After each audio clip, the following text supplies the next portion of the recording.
और जो लोग आप पे पथराव करते हैं, टेंशन मत लेना। हाथी ने कभी भौंकने वालों की परवाह नहीं करी। अच्छा देखो, किसी गांव में एक हाथी आ जाए, मैं उस दिन भी सुना रहा था किसी को, तो गांव भर के वयोवृद्ध जो बुजुर्ग लोग रहते हैं हाथ जोड़ के खड़े हो जाएंगे, जय हो गणेश जी महाराज, जय हो गणेश जी महाराज।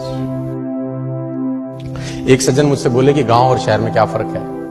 तो मैंने बोला, गांव में हाथी को भी लोग गणेश जी कहते हैं, और शहर में गणेश जी को भी हाथी कहें तो बहुत बड़ी बात नहीं है।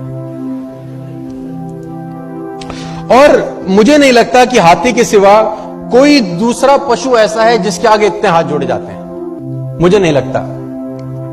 लेकिन एक दूसरी विडंबना यह है कि जितने हाथ जोड़े जाते हैं वो और किसी के नहीं जोड़े जाते, और जितने भौंकने वाले इसके पीछे लगे रहते हैं किसी और के नहीं लगे रहते। गलत तो नहीं कह रहा मैं? जितने हाथ जोड़े वाले इसके सामने खड़े रहते हैं उतना किसी और के नहीं, और जितने भौंकने वाले इसके पीछे रहते हैं किसी और के नहीं। गांव भर के वयोवृद्ध हाथ जोड़े खड़े होंगे और भौंकने वाले पीछे पड़े होंगे, तो टेंशन लेने का जरूरत। और मुझे आज तक साला ये बात समझ में नहीं आई कि कुत्तों को हाथी से तकलीफ क्या है। हमको कुत्तों की बात समझ में नहीं आती, उनको हमारी नहीं आती। अगर समझ में आती तो हम पूछते कि भैया तुम्हें तकलीफ क्या है, और कुत्ते जवाब देते तो क्या देते मैं ये भी बता दूं आज आपको।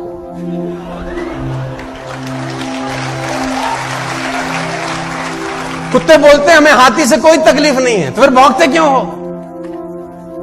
तो फिर भौंकते क्यों? बोले एक ही बात बोलते, हमें तो इसके आगे हाथ जोड़े खड़े हुए जो लोग हैं ना, वो सहन नहीं हो रहे साला।